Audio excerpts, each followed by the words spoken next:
Good morning class. How are you? Class 7 chapter 13 विशेषण। आज हम लोग पढ़ने वाले हिंदी ग्रामर जो हमारे PT2 में आने वाला है। और यहाँ देखो विशेषण जो किसी संज्ञा और सर्वनाम की विशेषता प्रकट करने वाले अथवा उसके बारे में जानकारी देने वाले शब्दों को हम विशेषण कहते हैं। जैसे यहाँ देखो, बगीचे में लाल पीले फूल खिले हैं, भैया 2 केले देना और बाजार में कम लोगे। तो यहाँ पर ये लाल पीले फूल इसकी फूलों की विशेषता है। यहाँ पे केले जो दिख रहे हैं वो उसने क्वांटिटी मांगे, गिन सकते हैं उसको आप। और बाजार में कम लोगे, यहाँ पर इनको भी आप परिमाण में रखेंगे, मतलब जो हम आगे पढ़ने वाले हैं। तो परिभाषा देखिए, संज्ञा और सर्वनाम की विशेषता प्रकट करने वाले अथवा उसके बारे में जानकारी देने वाले शब्दों को विशेषण कहते हैं। तो ये हम लोगों ने विशेषण की डेफिनेशन देखी। अब हम देखते हैं इसके कुछ एग्जाम्पल्स। राजा की कन्या रूपवती, गुणवती एवं विदुषी थी। सन्यासी ने पीले कपड़े पहने। ये आप देखो। कुरल तमिल भाषा का सबसे छोटा छंद है। तो यहाँ हम लोगों ने इनकी विशेषता, जैसे कि आप देख सकते हो, रूपवती, गुणवती, विदुषी, ये जो है इस कन्या की विशेषता है।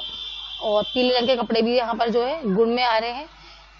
छोटा भी आप उसमें गुण में ही कहेंगे इसको, छोटा कद, लंबा कद, गोरा, काला, ये सब भी आपके गुण में ही आएंगे।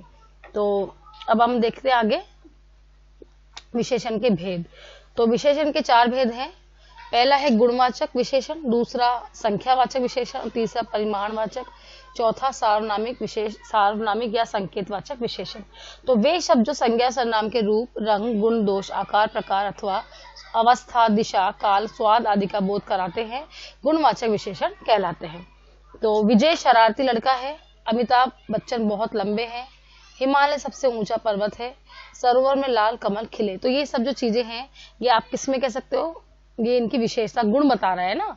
जैसे सरकार ने ग्रामीण इलाके में, तो यहाँ गांव का जो इलाका है वो भी उसके गुण है, उसकी विशेषता है कि किस तरह के इलाके हैं, किस तरह के एरियाज हैं। तो वहाँ ग्रामीण इलाका है या शहरी इलाका है, उसके लिए है। सुगंधित शीतल पवन बहने लगी, तो ये भी उसका गुण बता रहा है, गुण का बोध करा रहा है। इसलिए आपको गुणवाचक विशेषण में इनको डालना होगा, रखना होगा। कुछ और गुणवाचक विशेषण देखिए। गुण दोष में अच्छा, बुरा, ईमानदार, आकार में छोटा, बड़ा, चौकोर, रंग में देखो लाल, नीला, पीला, स्वाद में मीठा, तीखा, खट्टा, गंध में सुगंधित, दुर्गंधपूर्ण, स्पर्श में कठोर, नरम, दशा में नया, पुराना, ये सब आप गुण में रखेंगे। इसके बाद देखो दूसरा है हमारा संख्यावाचक विशेषण। तो यहाँ संख्या शब्द का अर्थ है गिनती। वे शब्द जो संज्ञा सर्वनाम की निश्चित अथवा अनिश्चित संख्या का बोध कराते हैं, संख्यावाचक विशेषण कहलाते हैं। निश्चित अथवा अनिश्चित संख्या होने के कारण इसके 2 उपभेद माने गए हैं, निश्चित संख्यावाचक विशेषण और दूसरा अनिश्चित संख्यावाचक विशेषण। निश्चित संख्यावाचक विशेषण वे विशेषण शब्द संज्ञा सर्वनाम को निश्चित संख्या का बोध कराते हैं, जैसे 1, 2, पौने 2, चौगुना, ये सब जो भी जिससे आप काउंट कर सकते हो, इजीली गिन सकते हैं, वो निश्चित संख्या में आएगा। जैसे कि एक लड़का पढ़ रहा है, ठीक है, हम आसानी से गिन सकते हैं। इस कक्षा में 40 बच्चे हैं, उनको भी आप गिन सकते हो। कुरल पौने 2 पंक्तियों का छंद है, ये भी आप गिन सकते हैं। 2 अध्यापक कॉपियां जांच रहे हैं, यहाँ भी आप काउंट कर सकते हैं। और 10 छात्राएं गीत गा रही हैं, वो भी आप काउंट कर सकते। जो आप इजीली आसानी से काउंट कर सकते हैं, वो संख्यावाचक विशेषण में आप उनको रखेंगे। अब देखो दूसरा है हमारा अनिश्चित संख्यावाचक विशेषण। वे विशेषण शब्द संज्ञा या सर्वनाम की किसी निश्चित संख्या का बोध नहीं कराते, यानी कि जिसमें आपको कंफर्मेशन नहीं कि ये कितने, आप गिन नहीं सकते उनको, ठीक है, कुछ पता नहीं आपको, तो उसके लिए आप अनिश्चित में डालेंगे। जैसे कुछ लड़के खेल रहे हैं, तो पता नहीं कुछ में कितने, 4 है, 5 है, 10 है, 20 है, 100 है। तुम्हारी थैली में ढेर सारे आम है, तो वो भी आप ढेर सारे हैं पर कितने हैं पता नहीं है, 100 है कि 2-5 ही है। दंगे में हजारों लोग घायल हुए, तो हजारों में यहाँ लिखा नहीं 1000 है कि 5 हजारों है, उसको आप इजीली काउंट नहीं कर सकते। तो इस तरह जो निश्चित नहीं है और जिसको आप जिस निश्चितता का बोध नहीं कराता, वो आप अनिश्चित वाचक सर्वनाम में रखेंगे, अनिश्चित वाचक विशेषण में रखेंगे। परिमाणवाचक विशेषण थर्ड देखेंगे हम। परिमाण शब्द का अर्थ है मात्रा, अर्थात मापतोल। कुछ संज्ञा शब्द गिने नहीं जा सकते, केवल मापे या तोले जा सकते हैं। जैसे कि हम देखेंगे परिभाषा देखो, वे शब्द जो संज्ञा सर्वनाम के निश्चित अनिश्चित मात्रा का बोध कराते हैं, वो परिमाणवाचक विशेषण कहलाते हैं। जैसे मापतोल की मात्रा जो है निश्चित अथवा अनिश्चित होने के कारण इसके 2 उपभेद माने गए हैं, निश्चित परिमाणवाचक विशेषण और अनिश्चित परिमाणवाचक विशेषण है।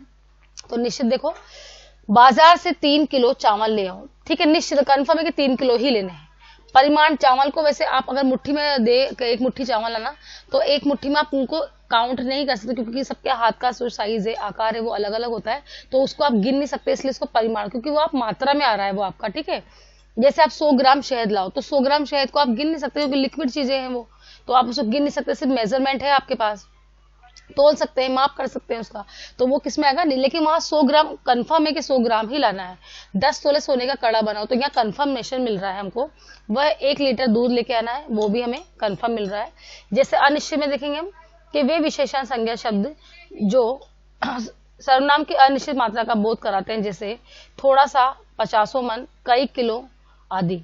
थोड़े से चावल खा लो, बाजार से थोड़ी सी मिठाई ले आओ, मंदिर में कई किलो प्रसाद चढ़ाया जाता है, लाखों मन गेहूं बादाम गोदाम में बंद था और थोड़ी सी चटनी। तो थोड़ा और लाखों मन या कई सारे, कुछ लोग, इस तरह के जो एग्जाम्पल्स हैं वो आपके किसमें आएंगे, अनिश्चित परिमाणवाचक विशेषण में, जिसको आप इजीली जो है परिमाण में आपको बोला गया कि माप तोल वाली चीजें आएगी, जैसे आप पानी कह सकते हो, तेल कह सकते हो, घी कह सकते हो, और सोना चांदी, इस तरह की कुछ भी चीज कह सकते हैं हम लोग। और वो जिसमें कंफर्मेशन नहीं मिल रहा है, जिसमें निश्चितता का बोध नहीं करा रहा है, वो अनिश्चितवाचक परिमाण विशेषण में आएगा।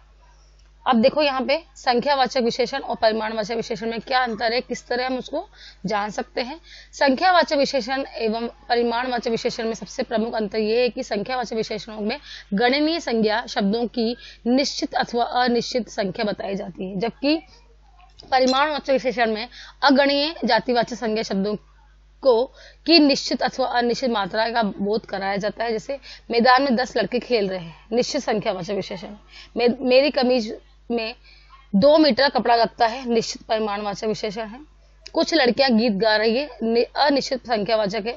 तो कुछ लड़कियां आप गिन सकते हो, थोड़े से चावल, क्योंकि अनिश्चित परिमाण, चावल है थोड़े, लेकिन आप उनको जो मेजरमेंट दे सकते हो, आप उसको गिन नहीं सकते।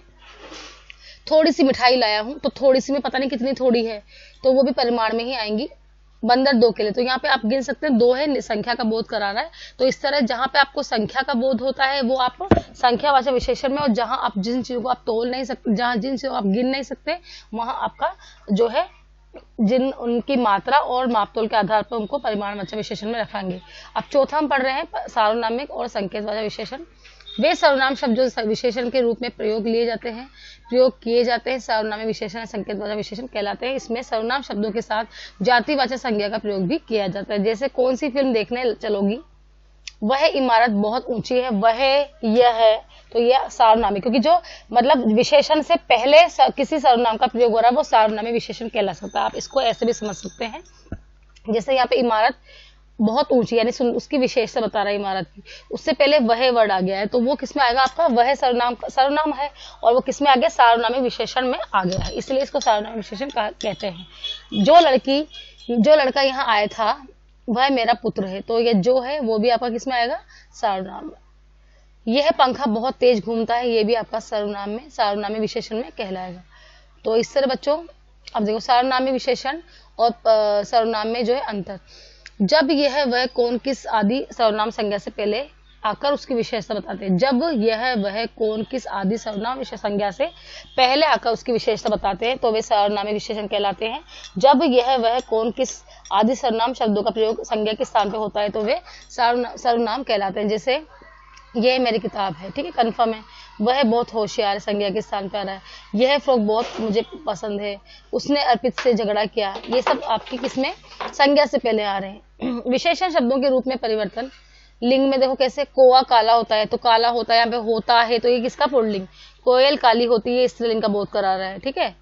वचन देखो, लड़का अच्छा है, एक ही के लिए आया है, लड़के अच्छे हैं, अधिक के लिए आया, तो वचन हो गया एक वचन बहुवचन।